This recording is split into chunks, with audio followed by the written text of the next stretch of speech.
Welcome to Uncovered. It's Wednesday. I'm Anthony, he's Ron, and together we uncover the MAGA propaganda not covered by the corporate and mainstream media. We have a lot to talk about, as we always do on a Wednesday. We're going to start, though, with Elon Musk, who, is it my imagination, or has he managed to remove himself from the media narrative, from potentially the White House? I mean, this has been a specific drive to get back into the driver's seat of Tesla as the CEO and maybe be less of a kind of Doge annoyance. Would you agree with that? Yeah, for sure. I mean, there was a story that was put out by Wall Street Journal before the last shareholders meeting, which was a week ago. And that story said that they were actually looking for a new CEO. And they basically laid down the law and said, if you don't walk away from the government and come back here and devote yourself at least semi full time to Tesla, we're going to have to get somebody else. Now, Musk angrily denied that story, but it seems like he's confirmed the story by the fact that he's done almost no interviews. You don't see him around the Oval Office this week. Even his social media posts are way down. So obviously somebody got through to him that he needs to chill out a little bit. Not that he's not doing sinister stuff behind the scenes, because I absolutely believe that he is. But I think he's trying to maybe be less visible about it and less in your face about it. Which in a way is more dangerous, isn't it? Because, when you're doing daily pressers and you're communicating more, it means that there is more scrutiny. We shouldn't forget that he claimed he'd find $2 billion worth of waste, fraud, and abuse. Trillion with a T. A trillion, I apologize. Billion. Well, that's because I'm coming to that. Then it went down to 1 trillion. Then it went down to a billion, a trillion, and now it was 184 billion, I think, at the final count, wasn't it?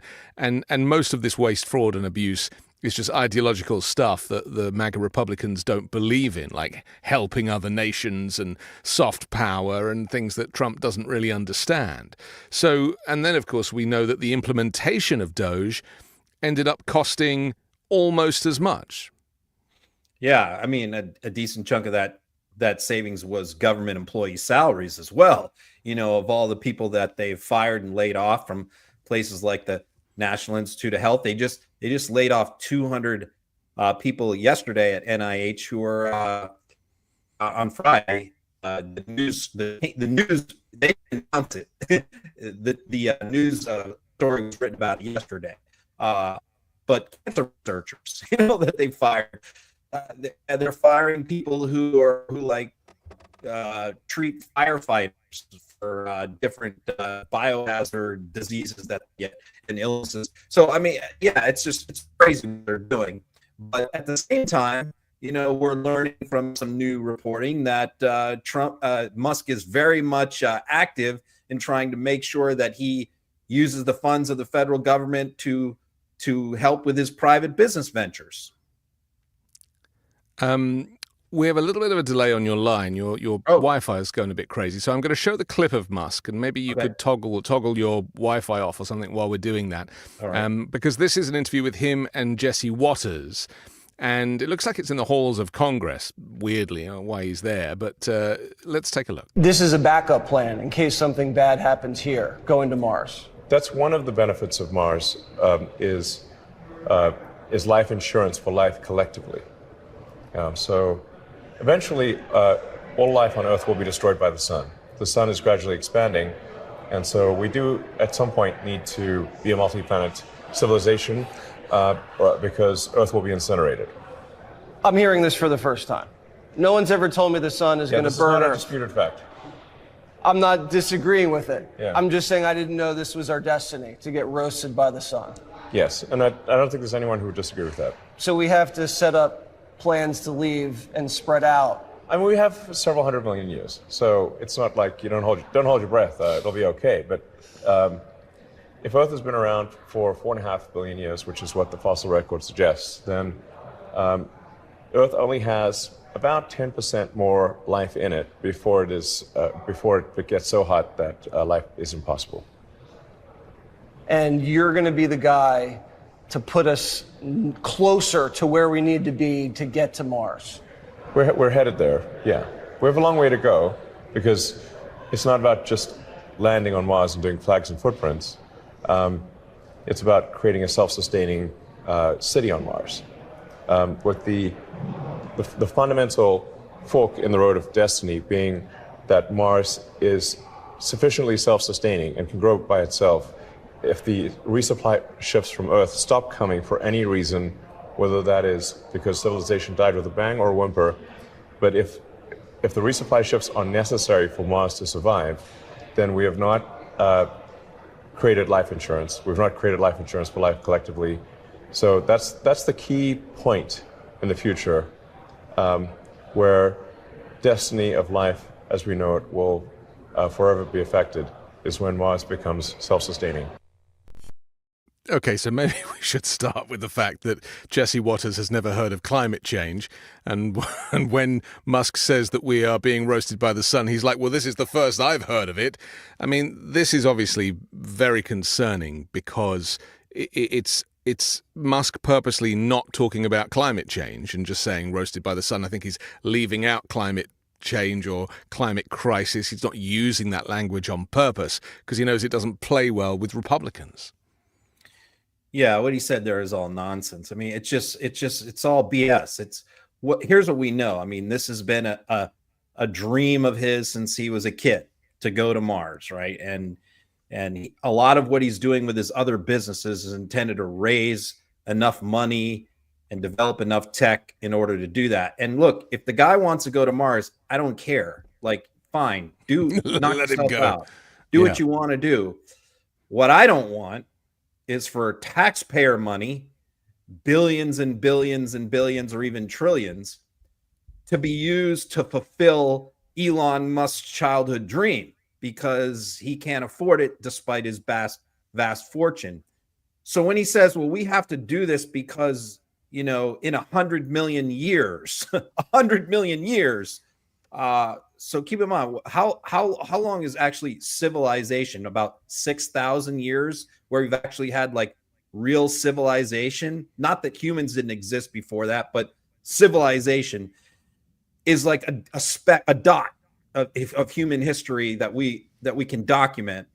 And he's talking about 100 million years from now. So we need to spend trillions of dollars now to send his company to Mars because maybe 100 million years from now, the sun might destroy the earth. I mean, it's absolutely preposterous. And what we are finding out now is that NASA has reconfigured their priorities.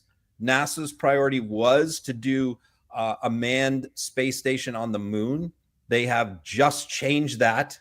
And now the priority of NASA is to go to Mars, which means that they are going to steer government money to SpaceX, because I wonder who's going to get the contracts to go to Mars.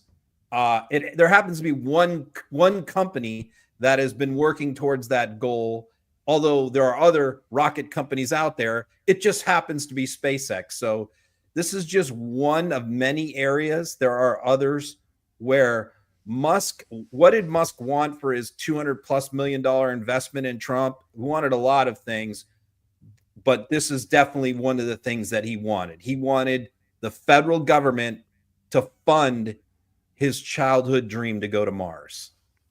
And let's not forget that he's in the lead for this Golden Dome project as well, which is worth billions. This is like a consortium that he's started up with Peter Thiel to win that contract. He has numerous government contracts.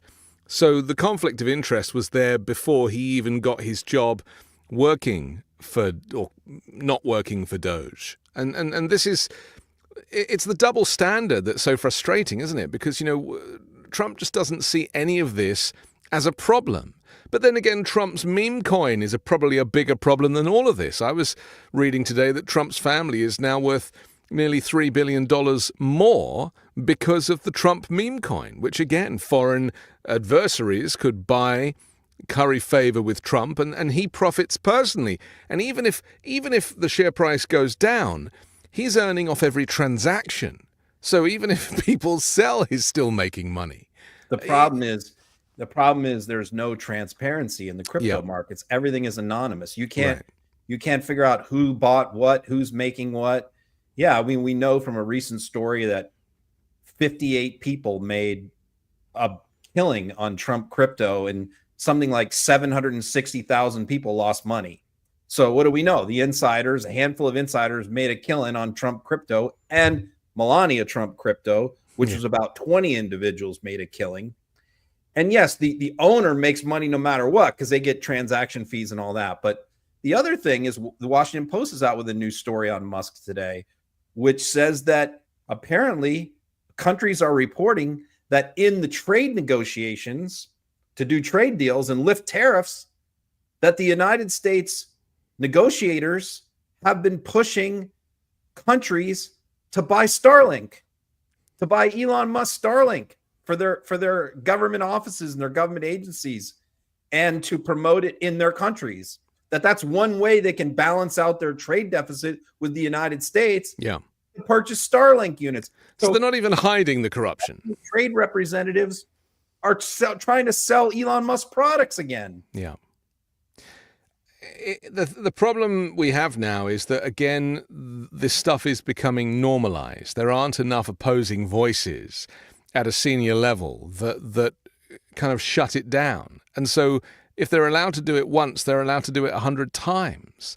And these people are all, it's almost like criminality is in their DNA.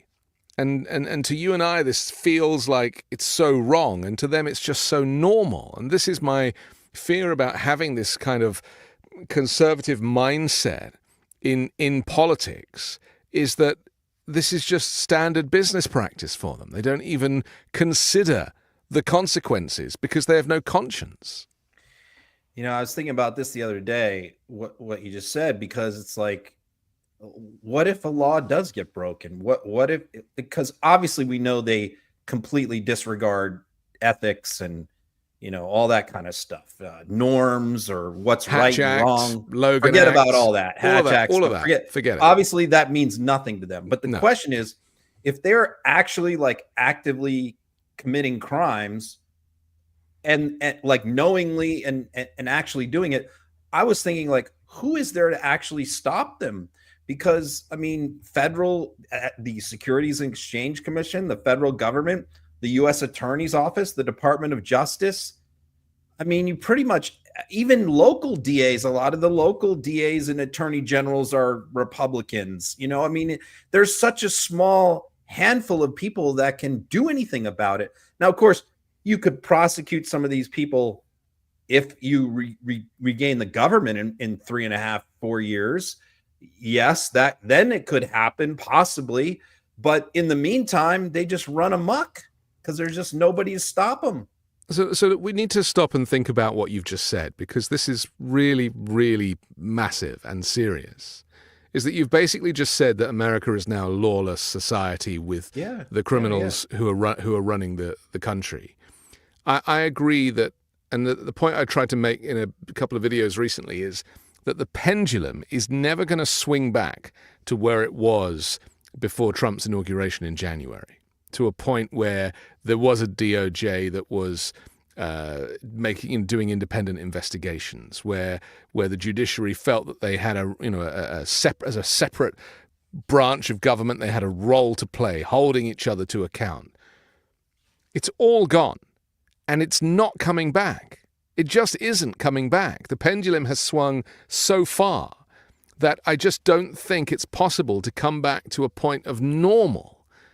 And people hate to hear that because they think it's defeatist. I just think it's realistic.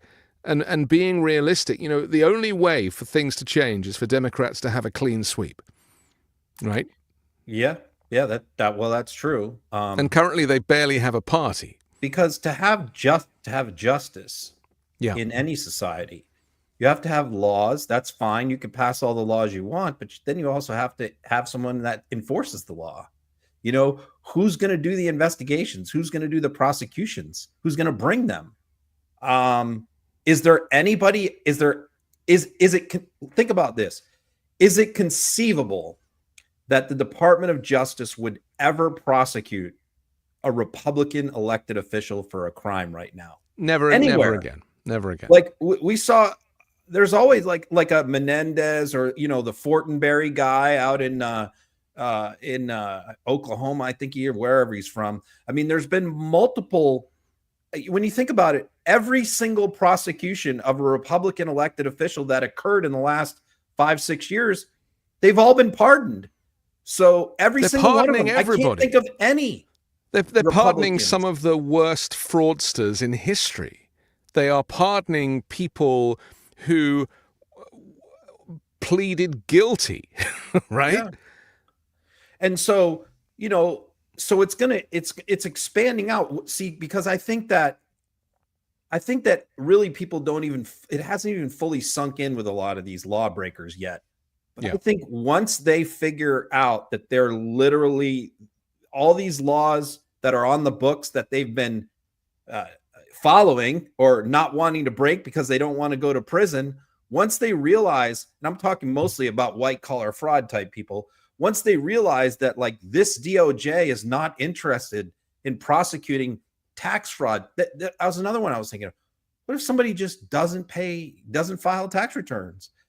Like if you're a wealthy Republican corporation or business with political connections, you're probably saying to yourself, they're not going to prosecute me. Like they're not going to come after me. So why should I follow the law? And I think that is going to happen more and more and more as these months go on. I think people haven't quite realized how serious this is yet, because, you know, it takes time. As with any public sector organization, you know, things take time.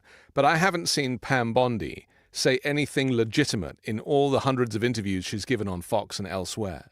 All she is doing is defending Donald Trump, saying that whatever Trump wants is what Trump gets, and that is what this administration won a mandate to do. I mean, even on the crazy stuff, like Trump watching Escape from Alcatraz, the Clint Eastwood movie on TV. It was put on his local PBS station over the last weekend. It was shown on Saturday and Sunday. Then on Monday, he's like, I'm reopening Alcatraz. This is how unserious he is. This is how policy is being created and generated by what... I mean, I'm pleased that they didn't put...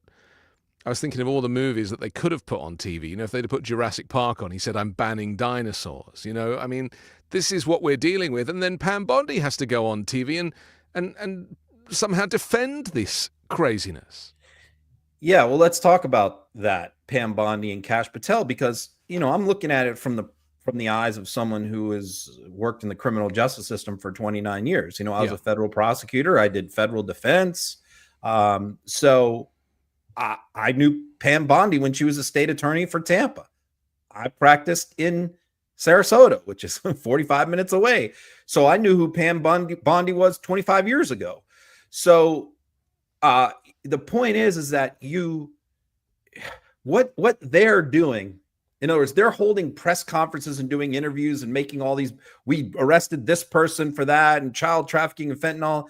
And I'm just sitting there going, the Department of Justice has done this every single day for decades. Like there's nothing that they're announcing that is anything big or unusual, or it's just routine everyday stuff, but they're hyping the hell out of it.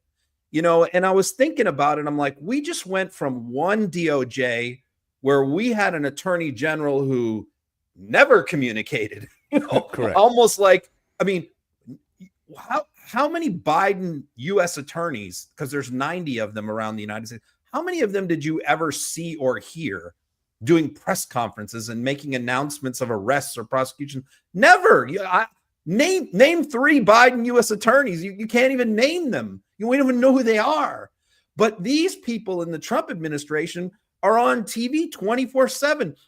Every time I turn around, they're doing press conferences and announcing this and that. And I'm but just that's the genius, isn't it? That's the genius of the propaganda. In a way, it's diabolical because it makes it sound like they're doing all this law and order stuff, but they're really not. They're just hyping it more. but it gives credence to Trump's narrative that Biden did nothing and Biden was benign. And what we want from government is silence, ideally. That is what a harmonious society, so a democracy operates at, where the authority is not kind of shouting in your faces the whole time about what they're doing. This is authoritarianism.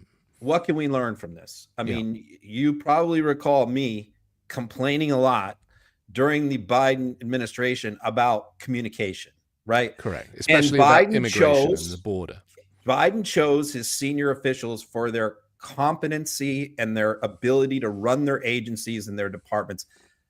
And their communication skills was not a high priority. Mayorkas is a perfect example, right? Pete Buttigieg, maybe was like the only one of the cabinet officials. Maybe there was one or two others who are good communicators, but there weren't many. Most of them were actually pretty dreadful communicators, but they were good at their jobs. I'm not disputing that. But what I argued was, in today's world, the modern world where media hits and social media and everything, you have to look for people who are good at both from this point forward.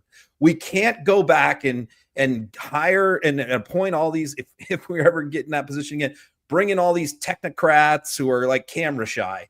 We can't be like Trump, which is just, the Trump people, which is just all fluff, no substance. But we have to find that happy medium of people like Buttigieg who are both good communicators and good policy people at the same time. Let's look at this video of Trump the day, after watching Escape from Alcatraz on TV, that he kind of makes this announcement and is probed by the media. How did you decide to reopen Alcatraz? Can you walk us through that decision? Did I say what? To reopen Alcatraz. How will you use it? How did you come up with the idea? Well, I guess I was supposed to be a movie maker. We started with the movie making, and we'll end. I mean, it represents something very strong, very powerful in terms of law and order.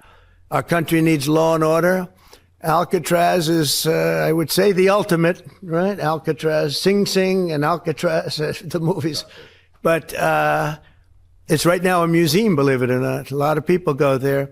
It housed the most violent criminals in the world, and nobody ever escaped. One person almost got there, but they, as you know the story, they found his clothing rather badly ripped up. And it was a lot of shark bites, a lot of problems. Nobody's ever escaped from Alcatraz, and just represented something strong having to do with law and order. We need law and order in this country. And so we're going to look at it. Some of the people up here are going to be working very hard on that. And we had a little conversation. I think it's going to be very interesting. We'll see if we can bring it back in large form, add a lot. But I think it represents something. Right now, it's a big hulk that's sitting there rusting and rotting. You look at it, it's sort of, you saw that picture that was put out, it's sort of amazing. But it sort of represents something that's both horrible and beautiful and strong and miserable, weak. It's got a lot of qualities that are interesting. And I think they make a point. Okay, are you... He's a madman. I mean, and this illustrates he's a lunatic. I mean, this illustrates the point that we've talked about before with like Gretchen Whitmer and others, that when you go in there, you're going to get put in a bad position, no matter what your intentions are or whatever. I mean, the two people standing behind him are the commissioner of the National Football League, Roger Goodell, on the left, and the DC mayor, Muriel Bowser, on the right. And that press conference was there to announce that the NFL has decided to hold their draft in April of 2027 in the city of Washington, D.C. And they're basically now held hostage to this lunatic. I mean, you look at their faces. Bowser wants to crawl into a hole somewhere and escape. Goodell is like, doesn't know what to do, Yeah, you know, kill me because now. Trump keeps looking over at him and he wants him to nod his head. Don't you agree? You know, Goodell doesn't want to talk about Alcatraz. You know, he's there to hype the NFL. Nobody wants to it just talk goes about to show you that Alcatraz. when you go in there for anything, Yeah. you're not going to be just there for that. He's going to That's right. use you as a prop for something else. I mean, and let's go back to Alcatraz. I mean, this is just lunacy. It's lunacy. I mean, this place has been closed since 1963. There's no water. There's no power. It's just, he lives in this movie mindset, this entertainment. Well, he said mindset. at the beginning, I should have been a movie man. I mean, yeah, go and make some terrible B movies, you know, be that guy. But don't try and be king of the world and then screw it all up because, you know, you're watching Clint Eastwood movies to get your policy ideas. If that movie Escape from Alcatraz was never made, Trump would have never brought this up. That's the only reason why he's bringing this up. Yep. And it's just, it's the symbol. I mean, Stephen Miller talked about this. It's a powerful symbol. It's like, we don't need powerful symbols. We have supermax prisons already with bed space available. I mean, why do we need to spend billions of dollars trying to bring back this archaic island in the middle of San Francisco Bay? It's a historic site. It's a tourist attraction. I've been there. It is, You know, it sees, I think it's like 60 million visitors a year or something. Yep. There's all these companies that run boats from the mainland to it. So there's their businesses.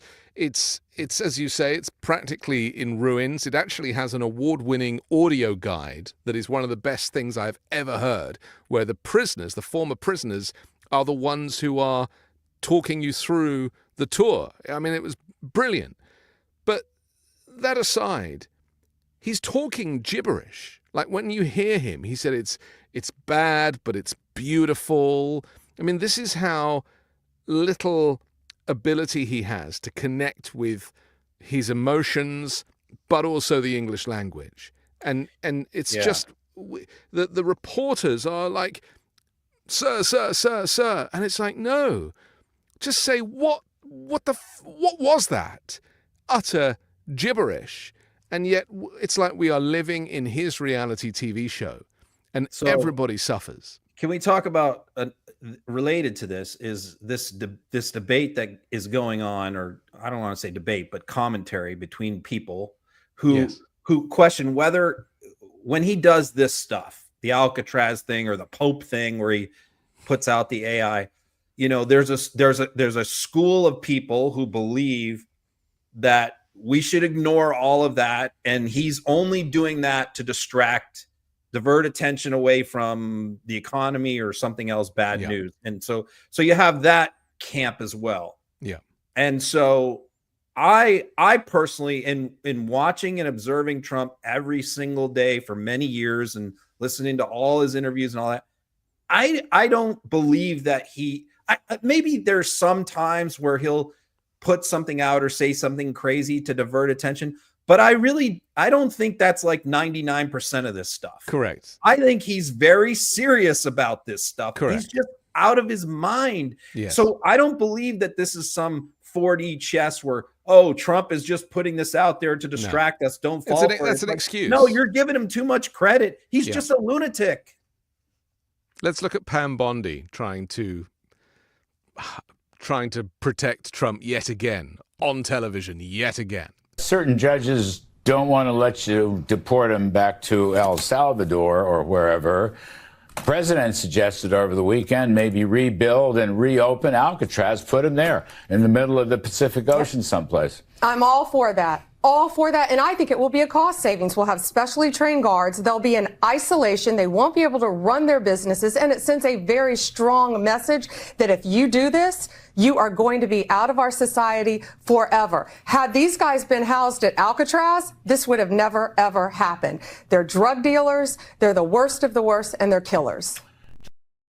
She is cut from the same cloth as he is, Ron. You see her face? She wasn't even putting on a show. She was deadly serious. So this is insane. I mean, when you think about it, again, we have supermax prisons. We have isolation units. We have situations where people's family members can't visit. They can't, get a lot of privileges, commissary privileges. I've been in hundreds of prisons all over the United States, federal and state, hundreds, okay, visiting inmates, clients, whatever, witnesses. This is completely ridiculous. I mean, to say like a drug trafficker is going to be afraid to drug traffic if they open Alcatraz because, you know, before he would have went to a supermax prison in Colorado, but now he's got to go to Alcatraz.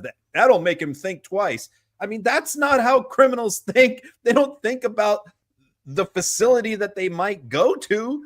I mean, it's just asinine. It's just stupid thinking. And it has nothing to do with fighting crime, preventing crime, none of that. This is all about a show, a production, and wasting taxpayer money on Donald Trump's fantasies. And that's why Trump has employed like-minded people in all senior cabinet positions, because he knows that they are on the same train as him and that there will never be a deviation from his insane policy announcements and that they've all got his back. Because what do we know about the first term? I mean, so many books and articles have been written about it. Yeah. Is that he had all these harebrained ideas then. This isn't That's anything new. But the people around him said, no, sir, you can't do that. We're not going to do that. No. And that's why he ended up firing so many of them, because they kept telling him, no, we can't do that. And Republicans in Congress back then, like Paul Ryan and others, told him, no, we can't. Mitch McConnell, no, we can't do that. But yeah, like you just said, he said, I'm not letting anybody in this time who's going to tell me no. And that's what we see when we see these cabinet meetings and they go around the room. It's all, dear leader, you're the greatest. You're wonderful. Because of your leadership, everything is great. And that's what he wants. And so the result of that is that all these harebrained, crazy ideas, instead of people saying, no, sir, that's not Alcatraz, that's not practical, it's not going to work, here's why that's not a good idea. You have people like Pan Bondi going, sir, that sounds great, let's do it. You know? Any legitimate administration, if they were going to do any project, not Alcatraz necessarily, but any project, they will go into a period of due diligence first, of research. They get reports done, they'd get surveys done, they do all that stuff. The report probably would take a year, compiled, come back, go to Congress, they talk about it, before it gets even close to a president's desk to announce something. He watched Escape from Alcatraz on Saturday, possibly again on Sunday, and then on Monday he made the announcement that we are reopening Alcatraz with zero due diligence. And we know this from Jared Moskowitz, who Donald Trump is a constituent of Jared Moskowitz. He represents Palm Beach. Trump is his constituent. And he verified, I mean, he said that, look, on PBS in Palm Beach, 2 hours before Trump made this announcement, Escape from Alcatraz was on TV. Now, usually he's watching, Fox, but maybe he was in a nostalgic mood or somebody else in the room with him had it on. And I have very little, because when he was asked where the idea came from, he never answered that question because, he's not going to want to say, oh, I was just watching the movie. But Junior also floated this idea because back when remember, we've done this already once before with Guantanamo Bay. Yeah. Trump announced a couple months ago, hey, we're sending all the migrants to Guantanamo. And they did send one plane load. Yeah. But then they figured out, we have no place to put these people. This is going to cost so many millions of dollars to keep them on this island. And they figured out it was cost prohibitive. And that's when they made the deal with El Salvador, was because they figured out it was going to cost too much money to do Guantanamo. So we've already done this once before. But by the way, when the Guantanamo announcement was made, Donald Trump Jr. chimed in and said, this is a great idea. We should also do this in Alcatraz. He posted that on Twitter. And so some people also have the theory that either he saw it from watching the movie or he got the idea from Junior. we should also remind people that this is the playbook of the authoritarian, is to scare your citizens, to instill fear in them. And I mean, I still can't get over the poster campaign on the lawn of the White House. I mean, that was so offensive. I don't know if they're still there, the posters of all the deported criminals, supposedly, that they placed along the lawn at the White House. Again, let me ask you a question, Anthony. Go ahead. You're not a criminal, but I mean, if you were, okay, Yeah. if you were, would you rather do 20 years in a bunker in a mountain in Colorado in a dungeon in isolation, or would you rather do it on Alcatraz Island in the San Francisco Bay? I'm thinking that's a good. If I'm going to do some time, Right. Put me on an island in San Francisco. Yeah, all right, I'll do it there. I mean, how is this a deterrent?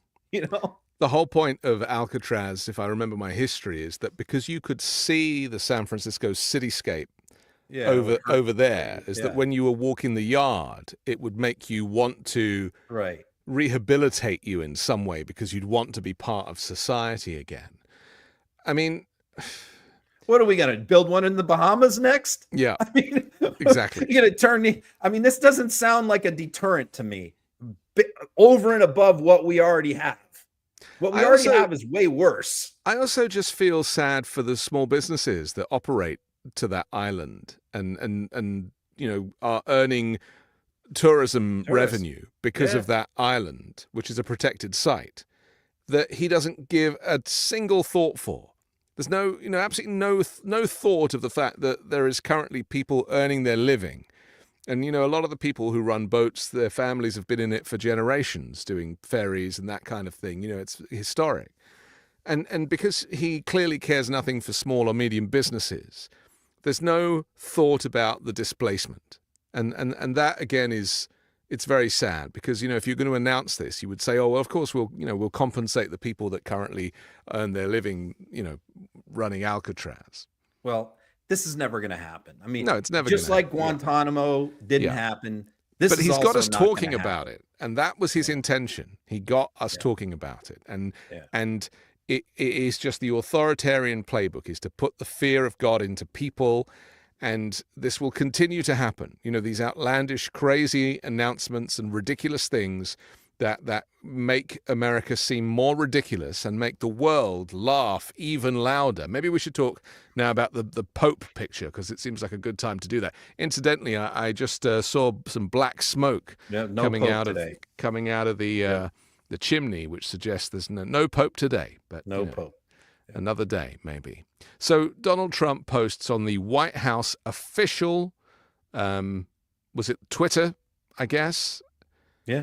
His personal account. Yeah. His personal account and the White House account, an image of him AI'd up as the Pope. It was a very convincing picture. Didn't look badly matted or anything. He looked like he was the Pope. Completely offensive, not just to Catholics, but to anybody who has respect for religion. And Trump, the way he handled this was even more appalling. Let's look at how he kind of responded when he was asked about it. Okay. Yes, ma'am. Thank you, Mr. President. Some Catholics were not so happy about the image of you looking like the Pope. Oh, I see. You mean they can't take a joke? You don't mean the Catholics. You mean the fake news media. Not the Catholics loved it. I had nothing to do with it. Somebody made up a picture of me dressed like the Pope, and they put it out on the internet. That's not me that did it. I have no idea where it came from. Maybe it was AI. But I know nothing about it. I just saw it last evening. Actually, my wife thought it was cute. She said, "Isn't that nice?" My question about Actually, I would not be able to be married, though. That would be a lot. I'd have to the best of my knowledge, popes aren't big on getting married, are they? Not that we know of. No. I think it's the fake news media that, you know, they're fakers. My question, though, sir, was about the fact that it was put out on the White House account. Even though it was AI generated, it was a joke, it was a meme. Does it at all diminish the substance of the official White House account to have it go out on that particular channel? Give me a break. It was just somebody did it in fun. It's fine. Have to have a little fun, don't you? Yeah, please, go ahead. Tell me about Yeah. Roger Goodell, the NFL commissioner, covering himself in glory right there, playing along, having a good laugh. You know, fake news media, right? Okay, so who's asking the question? That's Jackie Heinrich. Yeah. That's Fox News's senior White House correspondent. Pete Ducey's boss is asking that question. So this isn't like NPR. All right. This is an MSNBC. This is Fox. And the reason why she's asking that question is because the Catholic bishops put out a statement condemning this. The Catholic bishops, Cardinal Dolan, who I believe is the most senior Catholic official in the United States, condemned this. And it was put out from his personal account. So what he says, oh, I never saw it. I didn't know. Look, I know he didn't generate this. People send him his idiots around him generate, because this is the kind of stuff that they do every day on MAGA social media. This stuff, these AI Trump things float around like crazy. So that's fine. All these knuckleheads and cultists generate these photos. But to have the president of the United States tweet it out. Now, okay, let's say he's going to claim, oh, it wasn't me. Well, who was it? We know two other people have access to his account, Natalie Harp and Dan Scavino. So was it one of them? They don't do anything without his approval. So, and he didn't take it down either. It's still up. So it's not like, you know, they did this without his knowledge. Okay. He knew about it. He thought it was funny. He got backlash. And then what did he do? Oh, it wasn't me. He had, in that one clip, he had like 4 different defenses. It wasn't me. Maybe it was AI. I thought it was cute. You know, you can't take a joke. It's fake news. You're the only one who cares about it. I mean, it's just, okay, in the grand scheme of things, is this a big deal? Maybe not. But you know what? But it should be. It should be a big deal. Kind of a big deal. This is the thing. We mustn't normalize this behavior. That this isn't some kind of backroom press person. This is the president of the United States on the main channel. It wasn't doing it on some kind of department that had a small following. This is on the main White House account. We must not normalize this. I mean, I'm not a religious person, as you know. I think it's the biggest religion in the world, right? Catholic? Right. But I was offended as a non-religious person. I was still offended because I have empathy for people who are. And I'm interested in seeing a new pope be elected. And I felt sad with the death of the former pope. So, you know, because I am a human and I live in reality. But, you know, 2 days earlier, I was offended because I am a Star Wars fan when he posted himself as a Jedi.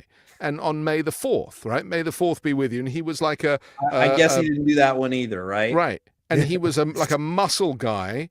And it said, you know, May the 4th. And then he wrote something about, you know, he was claiming that Republicans are the rebellion and not the empire. And the empire is actually Democrats. But he was holding a red lightsaber, which us fans pointed out is only for baddies, ironically. But this stuff shouldn't be happening at all. He shouldn't be posting pictures of himself in any kind of AI environment. It just shouldn't be allowed.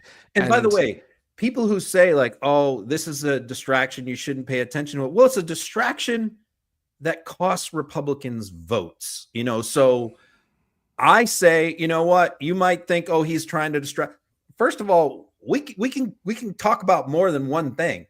I mean, I can criticize him for that while I'm reporting on crypto and while I'm reporting on NASA and everything else. It's not, I'm not distracted. We have the brain capacity to be able to focus on all things. And this was the criticism of Democrats in the last election cycle, was that, you know, being too narrow. And actually, it's important to take on all the topics and have an opinion and actually, you know, take a position. Let's Trump does something that offends people in the largest religion of the world and pisses them off. I mean, to ignore it is political malpractice. Let's look Democrats. Let's look at Cardinal Dolan and his response to it. Non era buono. No. Can you say that in English? He asked me about the president appearing as the Pope. Yeah. I hope he didn't have anything to do with that. Are you offended by that? Well, you know, it wasn't good. Gli italiani dicono un brutta figura. Yeah, the way He's pulling his punches there because he knows he has to. It was deeply offensive. That's Italian for behaving like an idiot. Yeah. So that's what he just said. Yeah. It's Cardinal Dolan. I have no doubt Cardinal Dolan voted for Donald Trump. There's no doubt in my mind. He looked disappointed, didn't he? Yeah. So when he's out there saying that, I mean, I think that's a pretty big deal. So yeah, I mean, it's just stupidity. It's an unforced error. It's dumb. It's definitely something that Republicans who have to run for re-election next year don't want to see. We're going to keep seeing it. We need to be realistic about what's going on here. I don't know about you, but I've been tracking his trajectory of insanity and authoritarianism, and the graph looks like this. It's going up and up. It's definitely getting worse month over month. And because I listen to him so much, his verbiage, his syntax, his train of thought, being able to keep a train of thought, it's rapidly unraveling. Very quick. Big difference between now and 6 months ago. Yeah, 100%. I mean, the main response we get from him now is, "I don't know. I don't know. You'll have to ask my lawyers." We're going to look at some clips from that NBC interview in a bit. I also want to talk about his new position on the movies after he had a conversation with Jon Voight, and so now the kind of whole of Hollywood is going crazy about this. It's just basically upsetting apple carts in every market. We'll do that next after this quick break here on Uncovered.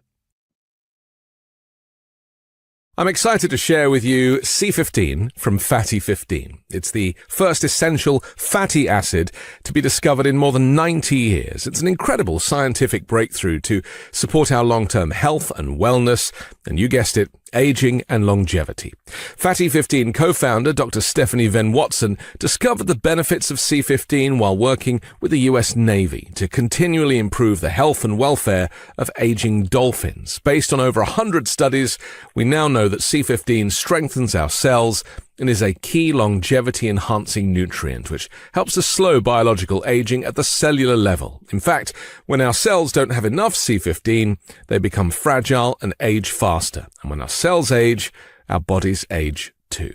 This eventually led to studies finding the first new nutritional deficiency in 75 years, called cellular fragility syndrome, caused by a lack of the essential fatty acid C15.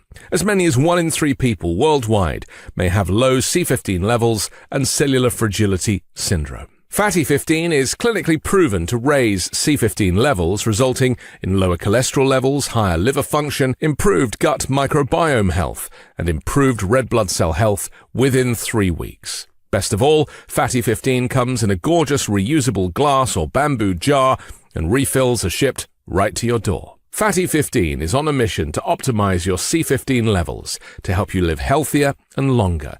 You can get an additional 15% off their 90-day subscription starter kit by going to fatty15.com/uncovered and using code UNCOVERED at checkout. When you start a podcast, it seems like you have to figure it all out on your own. Scripts and setup and filming schedule, logos.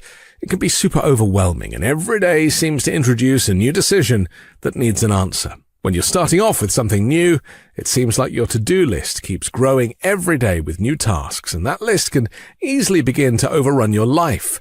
Finding the right tool that not only helps you out, but simplifies everything can be such a game changer. For millions of businesses, that tool is Shopify. Shopify is the commerce platform behind millions of businesses around the world and 10% of all e-commerce in the US, from household names like Mattel and Gymshark to brands just getting started. Accelerate your content creation. Shopify is packed with helpful AI tools that write podcast descriptions, page headlines, and even enhance your product photography. Get the word out like you have a marketing team behind you. Easily create email and social media campaigns wherever your customers are scrolling or strolling. And best yet, Shopify is your commerce expert with world-class expertise in everything from managing inventory to international shipping to processing returns and beyond. If you're ready to sell, you're ready to Shopify. Turn your big business idea into with Shopify on your side. Sign up for your $1 per month trial and start selling today at shopify.com/uncovered. Go to shopify.com/uncovered. That's shopify.com/uncovered. Welcome back, and you can find links to our sponsors down in the description below. Okay, let's get back to the show. Maybe we should start with the movie mogul that is Donald Trump. I mean, it's true, and we don't say this in jest, that, you know, he probably should have just stayed in the entertainment business, right? He appeared in Home Alone 2. He's not a bad actor, you know, and all the things I've seen him do where he's with Rudy Giuliani dressed as a woman and, you know, all these kind of crazy stunts that he's done over the years. The guy's not a bad performer. And I once heard him, I said this on the weekend show last week with David A. Graham, when he was being interviewed and he was talking about the rallies that he'd done the previous week. And he said, yeah, we did a show there and we did a show there. Yeah. And I'm like, what? These are shows to you? Yeah. So the P.T. Barnum analogies are completely accurate. And so now, obviously, he's hanging out with John Voight, famous for The Champ, but again is one of these extreme MAGA far-right Republicans. And this is the result of a conversation between the two of them. Let's take a look. The movie tariffs. Yeah, the movie tariffs, what they've done is other nations have been stealing the movie-making capabilities from the United States.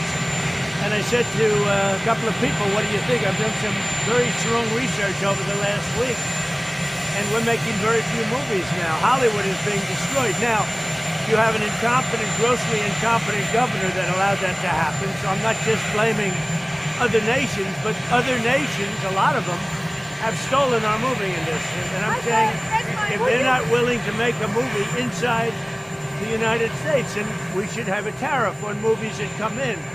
And not only that, governments are actually giving big money. I mean, they're supporting them financially. So that's sort of a threat to our country in a sense. And it's been a very popular thing. I can tell you one thing, movie makers love it. Mr. President. Well, the stupid governor of California that he's describing, Gavin Newsom, just managed to take California to become the fourth richest economy in the world. It was the fifth. It's just beaten Japan. So there's that for starters. But secondly, what he says is gibberish. As he mentions every other sentence. Yeah. By the way. Newsom I'm talking about. Yeah. I know, but you would be proud of it too, because, I mean, that's quite a big deal. But Trump is talking gibberish because the reason that movies have left the US is because they're cheaper to make in other countries, and because of taxes and various things. And so he's saying he wants to put a lot of factors. Right, there's a lot of factors, but he wants to put a tariff on movies that come here. What's that got to do with the fact that American movie makers have chosen to go to Vancouver or elsewhere, New Zealand? I mean, a lot of these new kind of centers of the movie industry for various reasons. And so he's then going to tax others who want to make their movies here. And again, this is not a tit for tat. It doesn't make any sense. Again, you know, I grew up in a Republican Party that believed in like free enterprise and freedom and free markets and free trade. You know, you go where you decide to go. I believe that the best place to make Lord of the Rings is in New Zealand. So I'm going to go to New Zealand because it has the best land. It has the best whatever, you know. And so, or you know, I'm gonna use a palace in Valencia, Spain, to do Game of Thrones. You know, it's or Dubrovnik, which is in Game of Thrones in Croatia. I mean, there's lots of factors that go into this. You know, by the way, during the break, Trump fired his Surgeon General nominee, by the way. So how many we I just checked that. So how many are we up to now? Let's see. Gates, the Surgeon General, the National Security Advisor. I think we're up to like four or five nominees so far that he's already fired before they've even been confirmed. And he's going to give all these jobs to Stephen Miller because he can handle multiple jobs. It's just incredible incompetence. Again, you know, we talked about this before. I'm gonna get to the Hollywood thing in a second, but this has happened over the break because it's just like the Biden administration had like one cabinet official for the entire term, which is what most presidents have. They typically like will replace those cabinet officials before their second term begins. But, you know, we have one, maybe two. Trump had 4 or 5 in every department his last time in one 4-year term. And he's well on his way to doing that again, because he's already got multiple people in like 4 different places in month 3. So Surgeon General is now gone. So the Hollywood thing, it's funny how this played out, because this was another one of his dumbass harebrained ideas where he appointed his ambassadors to Hollywood, right? That's right. He wanted to take over Hollywood. Sly Stallone, John Voight, Mel Gibson, and John Mel Voight, Gibson, right? that's right, yeah. So these are going to be his triumvirate. Everybody just kind of laughed about it. And I think Gibson, who I heard talk about, I heard all of them talk about. Gibson was like, yeah, it's kind of funny. You know, Stallone was just like, whatever, dude. You know, I mean, I don't think he's like, okay, fine, I'm an ambassador. Who cares? So I think the two of them were just kind of like, well, I don't know what, they didn't do anything with it. But John Voight, who's absolutely batshit crazy, you know, Angelina Jolie's father, who they didn't speak to each other for like 20 years, you know, he takes it he took it seriously. He like really literally thought he was like an ambassador now. So what he's been doing since then is going around calling up all these studio people, because obviously he knows these people, and executives with all the different movie companies, and like talking to them, what can we do to revitalize Hollywood? You know, because of course, again, they're stuck in this 1950s, 60s mentality, which is like all the movies were made in studios in Hollywood. Right. And so we want to return to that, but it's like the world's moved on. Movies are much more sophisticated now. They're filmed all over the world. Even one movie can be filmed in like 20 different places. So it's just never going to go back to that, like where we're going to be in a studio in Burbank, you know, making all the shows. Where everybody was white as well. Yeah. And male. So yeah, he wants to return to that era. Okay, how are you going to do it? Well, the funny part is Voight, after talking to all these people, went to Trump, because I heard Voight talk about this. He went to Trump, and his proposals had nothing to do with tariffs. It was all like things that other countries are doing, like tax breaks, tax incentives, subsidies, things to like help the studios out. So that's actually what he pitched to Trump. But you could see Trump, like, the last thing he wants to do is like help out Hollywood, you know, give tax breaks to the people who hate him. So he took Voight's recommendations and ignored them. And he just said, we're going to do tariffs, which is like, we get how the tax breaks are going to work, because everybody does those for entertainment industry. But how is a tariff going to work for the movie industry when you have streaming? Everybody's confused. It's like, if you film one scene in another company, does it have to be produced there? Like, nobody has any idea how this is going to work. And it's just, once again, it's like Alcatraz. It's like everything else. It's just a harebrained idea. And all these people are now having to scramble, because guess who he assigned to implement these tariffs on the movie industry? Who's in charge of doing it? You'll never guess. I can't guess. Howard Lutnick, of course. Oh, of course. Who better? That's right. Howard Lutnick is now in charge of tariffing the movie industry. That ought to be interesting. I have a big interest in the aviation industry. I've been following this FAA story very closely, but the one that really interested me about the tariffs was Airbus, who of course is a consortium, you know, Spain and France and elsewhere. And I'm hearing a little echo, so maybe you're a bit loud. Maybe you could turn your volume down a bit, because I think all right. There's a slight echo, and I don't want people to be put off by that. That just started. That's kind of weird. And I know you love to hear me really loud in your room, but there we are. And I'm old. I'm hard of hearing. Okay, well, so they managed to get around the tariffs of the delivery of Airbus aircraft to American carriers by dropping them off in another country. Right. Which is just genius, isn't it? Instead of flying the plane to the US and saying, okay, Here you are, Delta, here's your new Airbus. Delta are just meeting them in Spain and flying it back themselves. It's so, it's like... That's also why I'm watching Vietnam. And Right.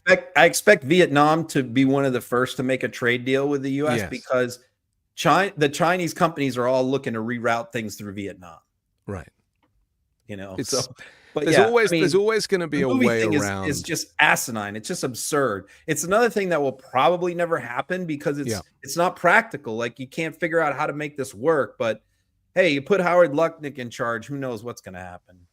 I've got a clip of Trump talking about the film industry in the Oval Office. Let's have a look. Can you explain a little bit about how you would implement tariffs on the film industry, kind of how that would work? Well, that's a different story. But our film industry has been decimated by other countries taking them out, and also by incompetence, like in Los Angeles. The governor is a grossly incompetent man. He's just allowed it to be taken away from, Hollywood. Hollywood doesn't do very much of that business. They have the nice sign and everything's good, but they don't do very much. A lot of it's been taken to other countries, and a big proportion. And I'm actually going to meet with some because, there's some advantages, I guess, and I'm not looking to hurt the industry. I want to help the industry. But they're given financing by other countries. They're given a lot of things. And the industry was decimated. If you look at how little is done in this country now, you think we were the ones. We used to do 100, not long ago, 100%. Now we do almost like very little. It's shocking. Are you in that business too? Because he's in so many businesses. You could explain it, but it's not a good situation. So we're going to meet with the industry. I want to make sure they're happy with it because we're all about jobs. That's all what it's very important. It's a big industry, but it's an industry now that's it's really left. It's abandoned the USA where it started. And I mean, so, again, Muriel Bowser back there in agony. And Goodell looking like an ass clown. Yeah. So, the thing is, what was the question? The question was, how is it going to work, right? Which is the first question everyone had when they first heard it was, how is this going to work, right? And what does he says? Well, that's very interesting, but I'm not really interested in talking about that because I have no idea how this is going to work. That's right. Then he asks someone if they know. And he immediately changes the subject to what we always said. Trump is there, and I said this many times during the campaign. Trump is very, very good at identifying problems and criticizing things. He's not real good at solving problems or providing solutions. And we just saw that there. I mean, okay, yes, we used to make 100% of our movies in the 1950s in Hollywood. Okay, that's true. You're right. And, we would like to do that again. Well, you know what? That's just not the way the world is anymore, and it will never return to that. So, how are you going to make these tariffs work? Well, let me tell you how shitty Gavin Newsom is. I mean, that's his answer. Right. I mean, he has no solutions to anything. All he can do is criticize. Making the announcement before there's been any due diligence, again, just like Alcatraz and everything else he does, only makes him look like more of a fool when he has to backpedal and also kind of try and answer on the fly. Because the answer to this is that you provide more subsidies to American filmmakers so that they will do the work here rather than going elsewhere where it's cheaper. That's basically it. There isn't more to it. You literally provide tax breaks and subsidies to American filmmakers. But he will never want to say that out loud, especially the word subsidies, because it might sound like some kind of socialist premise. Can you imagine if he announced to his base, MAGA base, I'm going to give tax breaks to Hollywood? Right. They'd lose their minds. Go down like a sack of shit. Yeah. This idea, though, or this notion of him always blaming other people, and because again, it's a bit like with tariffs, isn't it? He's blaming other countries for taking advantage of America, when of course invariably it was American companies that chose to manufacture outside of America because it is cheaper. And so the blame is currently in the wrong place, and consequently the tariffs, as we know, are being paid by the importer and the customer over here. But this problem extends to everything now, doesn't it? Blaming Biden, saying that Biden's economy was terrible. And we have to keep reminding people that the economy that was handed over in January 20th was robust. It was growing.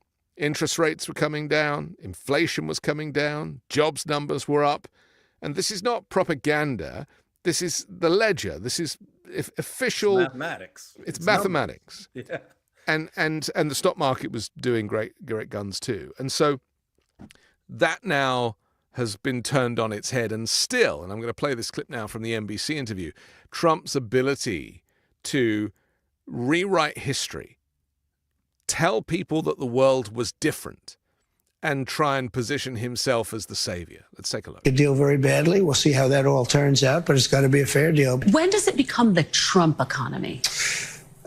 It partially is right now, and I really mean this. I think the good parts are the Trump economy, and the bad parts are the Biden economy, because he's done a terrible job. He did a terrible job on everything.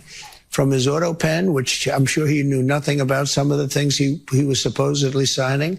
But, sir, you acknowledge when you announced your tariffs, for example, the stock market dropped. It's been volatile. It has since gone up. It is, Do you but now take it's going up. responsibility Look at for that? today. Yeah. Do you Well, take responsibility when it drops? Ultimately, I take responsibility for everything, but I've only just been here for a little more than 3 months.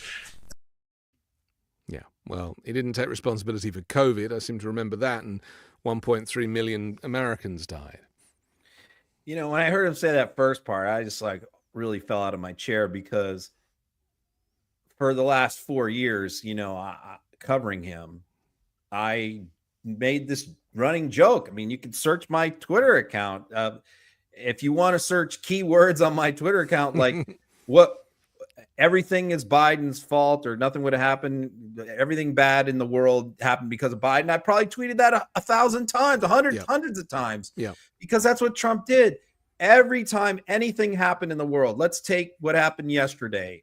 India carried out 9 airstrikes in Pakistan, right? So that's all blowing up. I mean, when Biden was president, if that happened, what would I know is coming? I know an hour later on True Social, he's going to be foaming at the mouth saying, "Oh my God, World War III. This would never happen if I was president. Biden is a screw up." Literally every single thing that happened bad anywhere in the world for the last 4 years, he blamed on Joe Biden. And then when something good would happen, he would say, "Well, that's just because of me. I mean, the stock market's still running on the fumes of what I did," right? Yeah. So I often joke. I said, I used to post this all the time. Everything that goes bad in the world is Biden's fault. Everything that goes good in the world is Trump is claiming credit for. And then he just went ahead and actually just said that right there. He just said it. Everything that's good was me, and everything that's bad is Biden. I mean, that's his mentality. That's what he sells to his people, and the cultists buy it. Meanwhile, another FA-18 jet has fallen off an aircraft carrier. I think the same aircraft carrier. We talked about it last week. This isn't Biden's fault, is it? I mean, this happened under Donald Trump. Another FA-18 fighter jet from the USS Harry S. Truman aircraft carrier has been lost in the Red Sea, the second jet lost from the carrier in just over a week. I posted about this earlier today, and I wrote trickle-down leadership. Yeah, I mean, this is $90 million. What are we even doing there? What are we even doing in Yemen? I mean, he announced. So again, now I do think that he did this to distract, okay, because he knew that this happened yesterday before it hit the news. But he well, at least he should have known about it. He might not have known, but he should have known. Well, I think he probably did, because he made an offhanded remarks that had nothing during his meeting with Carney, with the Canadian Prime Minister. I remember he made the remark that the Houthis had just surrendered, that they don't want to fight anymore. They've given up. They've thrown in the towel. So I was thinking, geez, that was really weird that he just announced that out of the blue. Like, that's a big deal. Yes. Like, what we've been doing in the last 2 months in Yemen has just cause the Houthis to give up? I'm like, wow, that would be a major press conference. Like, why did he just bring that up off the cuff out of nowhere? Well, I think it's because of this. He was trying to divert attention away from losing this jet, which he knew had just happened. And so these are $90 million. There's two of them. Can you imagine if we lost 2 jets over in Yemen, bombing tents in the desert? If Biden was president, what this guy would be doing right now, what Republicans would be doing, they'd be jumping up and down like crazy. But they have nothing to say about losing these jets. Where's Hegseth? Hegseth's down in Florida talking about trans people in the military while we're losing jets in Yemen. And we've already lost like 9 drones in Yemen that cost tens of millions of dollars. What are we even doing there? We're protecting Saudi and European shipping through the Suez Canal? No, we're protecting Israel, by the way. Well, that's what I was going to say, is that this clearly that's is what we're doing. And I'll just, as an aside, say that the Houthis said Trump is full of shit. They said they don't know what he's talking about. They haven't surrendered or anything. Because Trump doesn't have a position or an opinion on foreign policy. He doesn't understand it. He doesn't understand diplomacy or international relations. He relies on either his buddies when he's playing golf, which is 50% of the time, tipping him off. Oh, really? Oh, that's happening? Okay, well, I'll do something about that. And he enjoys like flexing his bingo wings to kind of make a point that he has power. So I'm sure all of that stuff is going on.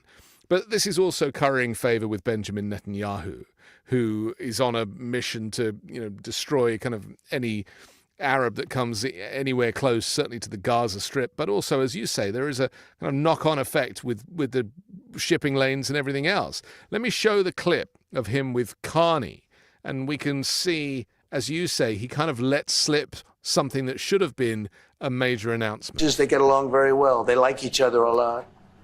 Well, if I may, as you know from real estate, there are some places that are never for sale. That's true. We're sitting in one right now, Buckingham Palace that you visited as well. That's true. And having met with the owners of Canada over the course of the campaign last several months, it's not for sale, won't be for sale ever. But the opportunity is in the partnership and what we can build together. And we have. Let me play the correct clip, because there's 2 of him. We're going to talk about Canada next. This is the one with him and Carney and the Houthis. We had some very good news last night. The Houthis have announced that they are not, or they've announced to us at least, that they don't want to fight anymore. They just don't want to fight. And we will honor that. And we will stop the bombings. And they have capitulated, but more importantly, we will take their word. They say they will not be blowing up ships anymore, and that's what the purpose of what we were doing. So that's just news. We just found out about that. So I think that's very, very positive. They were knocking out a lot of ships going, as you know, sailing beautifully down the various seas. It wasn't just the canal. It was a lot of other places. And I will accept their word, and we are going to stop the bombing of the Houthis, effective immediately. He thinks a canal, because he heard Suez Canal clearly in the briefing, that he thinks of a canal as being for barges, I guess.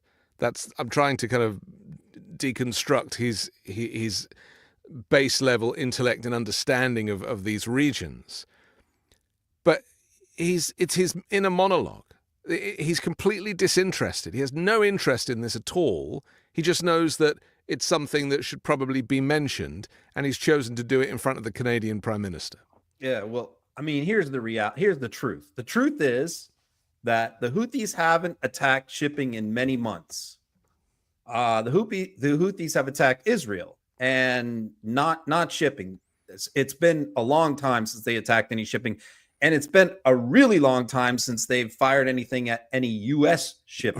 Right. Until recently. The reason why Trump is doing this is because the Houthis hadn't attacked anybody in many months, but there was a ceasefire in Gaza for 3 months, and the Houthis did nothing during that ceasefire. And then Israel broke the ceasefire, re-engaged in Gaza, and started a new offensive, which they have now said their intention of this new offensive is to conquer Gaza, is to take all of Gaza, right? And displace the entire population. That they have now admitted this. And that's because of Trump, partly, isn't it? That is what caused the Houthis to start launching missiles at Israel again. It was only after Israel broke the ceasefire. And that is when we decided to start attacking the Houthis. So it has nothing to do with shipping. It has nothing to do with Houthis attacking American shipping. It has everything to do with us fighting a proxy war for Israel, the very same thing that they were accusing the Biden administration of doing in Ukraine. So that's what we're doing. And the reality is this hasn't been going very well.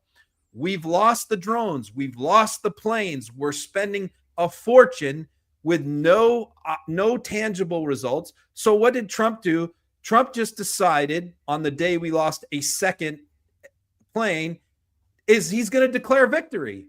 The Houthis surrendered. We're going to stop bombing them. They've given up. They don't want to fight anymore. Yeah. So we won. It doesn't work like that. I won again and make America great. Yeah. I mean, that's the truth of what just happened.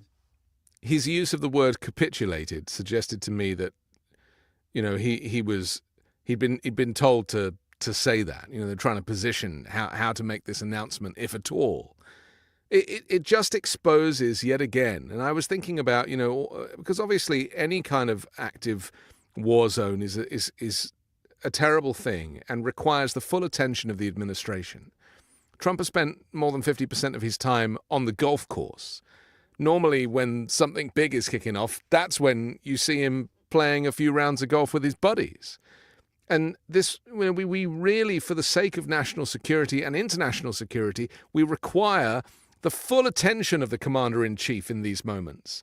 And his lack of interest there, his inability to connect with this topic fully, or even a little, again makes the world a whole lot less safe, because there are leaders from other countries watching all of these press conferences, all of these presses and meetings, and they are seeing a commander-in-chief who is not in charge, who doesn't know what's going on, who is merely just repeating the word capitulated because he's been told to say it at somewhere in this meeting with Mark Carney. This is not the America that we all hope by the way, for, is it? Hegseth, who is the Secretary of Defense, didn't say anything about this. Missing in action. Marco Rubio, the Secretary of State, didn't say anything about the Houthis surrendering. No. This is Trump off the cuff bringing this up in the middle of a trade meeting with the Canadian Prime Minister. Yeah. I mean, it makes no sense whatsoever. It's just absolutely ridiculous. And by the way, I watched the whole thing, the meeting with Carney. He didn't discuss trade once. No. Like, why are they having this public meeting in front of the press when the only thing Trump does is like insult Canada again and talk about Houthis and talk about Hollywood and a bunch of other nonsense. And poor Carney's sitting there wasting his time. In fact, Trump even put out a Truth Social post about 10 minutes before Carney's car pulled up to the White House. Trump posts on Truth Social a long thing saying, I don't even know why we're having this meeting. This is a big waste of time. And he said, no matter what Carney says, I'm not lifting the tariffs. So what are we even doing? Well, sooner or later, these leaders are going to figure out that the best way to deal with Trump is not to go into his lair and just do what she is doing right now, who, by the way, is winning. Right. It's and just do to what cut contact. did. Cut contact. Yeah, it just break it and do what Germany is now doing. I mean, I think these countries are now starting to figure it out. And I think Carney went and made this trip because he just won his election. He's now PM and he hasn't met with Trump yet. So he was doing the obligatory thing. But obviously he walked away from that meeting realizing I just wasted my time. Trump is scared of anybody who is smarter than him, which is everybody. right? So that's And why he puts Carney out. is a brilliant guy. He's a brilliant guy, and that's why he puts out that pre-meeting post, is because he knows that he's probably not going to be able to win the war of words in the White House. So by kind of staking his claim on his strength and his strongman attributes beforehand, it's a cowardly way to deal with somebody, isn't it? Is to try and basically post it before the meeting. Let me show the same clip, the correct clip now, and we also have a clip of Mark Carney's kind of reaction at his own press conference afterwards. Let's take a look. They get along very well. They like each other a lot.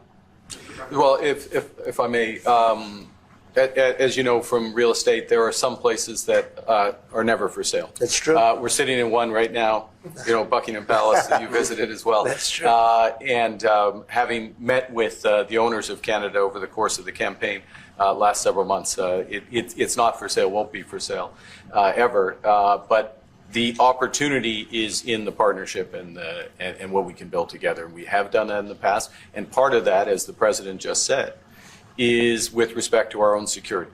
And my government is committed for a step change in our investment in Canadian security and our partnership. And I'll say this as well, that the president has revitalized international security, revitalized NATO, and us playing our full weight in NATO, and that will be part of it. That's true. And they have, I must say, Canada is stepping up the military participation because Mark knew, they were low and now they're stepping it up, and that's a very important thing. But never say never. Never say never. Carney's clever, isn't he? Very clever, because he gave Trump a shit sandwich just then, didn't he? He basically gave him a little bit of sugar, a couple of sugar lumps. The president did a good thing. He's, encouraged everybody to step up. And you see Trump sits up, breathes in at that moment, because it's like it's a little bit of oxygen for his narcissistic personality disorder. And then he's like, never say never, because Trump needs to get the last word. And then Carney, you couldn't quite hear him over the chat, but he goes, never, never, never, never. He's a very clever man. And it's, I don't envy anybody that has to take Donald Trump on. I mean, every world leader just has to know how easy it is to manipulate this guy. Yeah. I mean, I'm sure they're all following the same playbook, and it's the same playbook that everybody in his cabinet follows and the Republicans in Congress follows. It's when he's on his and by the way, he's very cowardly person face to face. I mean, he talks a big game on social media and in press conferences, or when he's yelling at rallies or something. But when he has someone in front of him, he doesn't talk tough. I mean, he's he not folds the same guy. like a $10 bill. He backs down. The only time he ever did was with Zelensky, and that was because he's got 20 people around him, and it was actually Vance was the one who instigated that, not Trump. Trump just piled on after Vance created the confrontation. But Trump is non-confrontational face to face because he's a coward fundamentally. So he hides behind people and things. So I mean, it was think about this. Why do you need to insult a close ally who's trying to smooth things over and he goes out of his way to insult him. And I can tell you, living here in a tourist area that has a lot of Canadian tourists who are not coming here this summer like they have the last 20 summers in a row. They're not coming here. People here, small businesses here in this area that don't have Canadian tourists are all very pissed off, and they're watching him insult the Canadian PM who's trying to smooth things over. And they just go, well, the tiny little sliver of hope that we got in getting some of these Canadians to maybe come down here in July just went away. So dumb. I think the figure is 35% fewer flights from Canada to the US this summer. I just feel so sad because, there are so many great opportunities, especially with allied nations and border nations. We could be doing such great business as we have, and especially with Mexico down on the southern border as well. And, by framing these people as enemies, his whole rhetoric is retribution. and creating a problem to then claim that he's come in to fix when there was never a problem in the first place. And we're so used to it now because we've been dealing with this for a decade.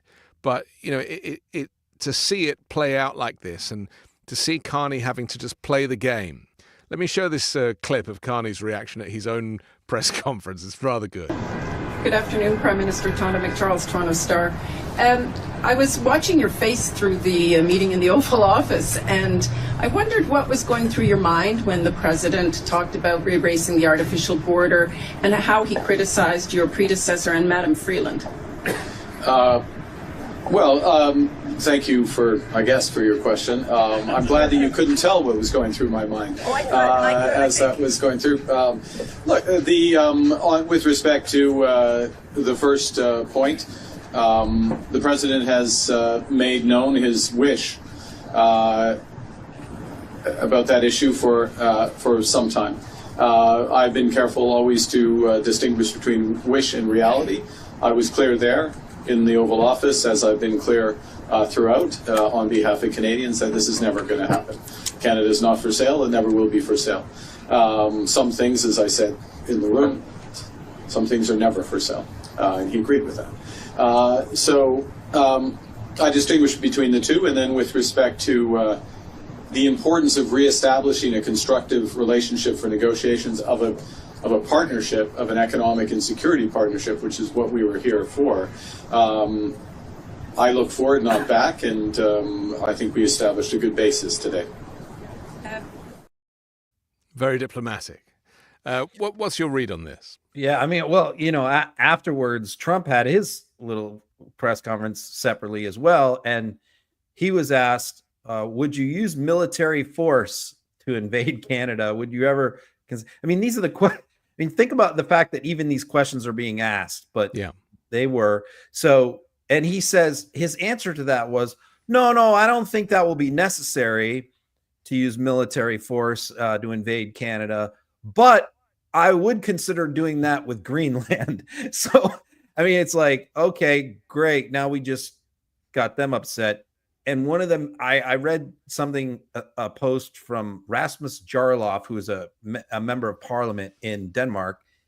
And he said, you know, the last time we had a country, someone threatened to invade our country or invade our country was Nazi Germany.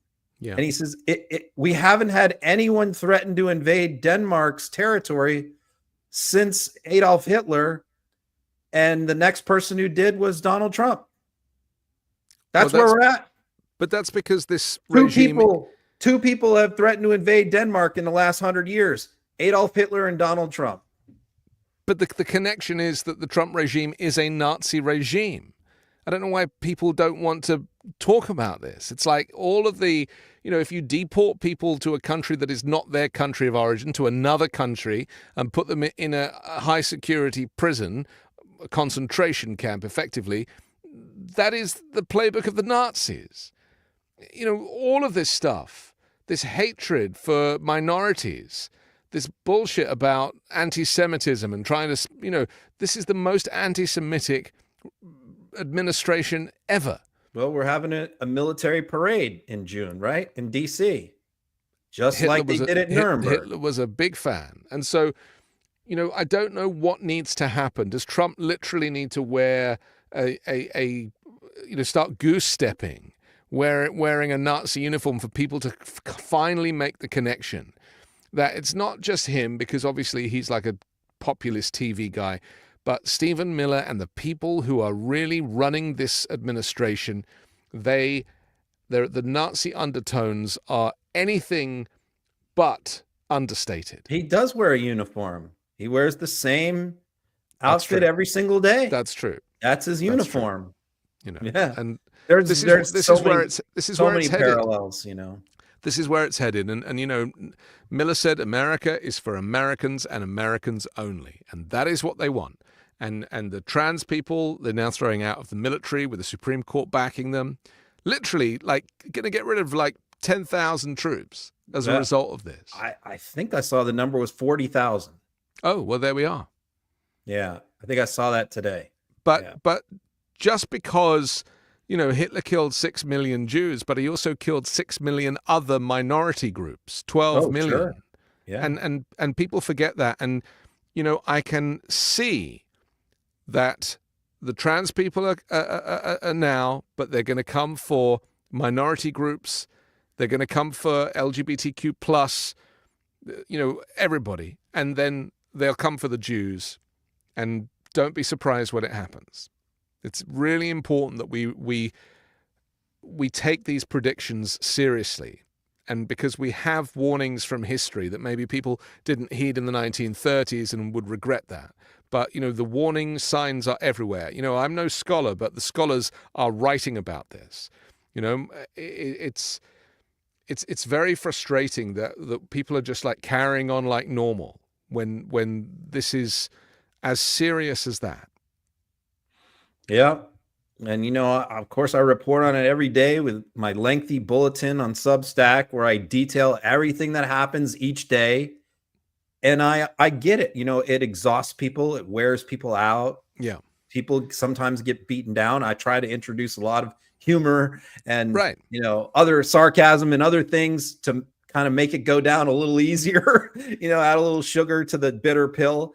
But I think it's really, really important that we be highly informed and we pay very close attention to everything that's happened, and we can't turn away from it.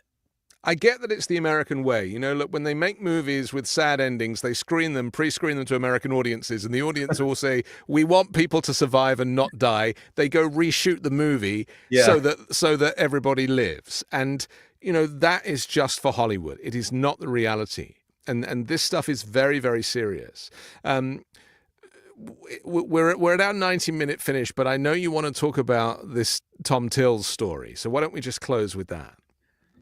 Oh, yeah. Well, just briefly. I mean, obviously, Ed Martin is the U.S. attorney that was nominated for D.C., which is a very, very important office because obviously you prosecute all the crimes in Congress and D.C. and all that.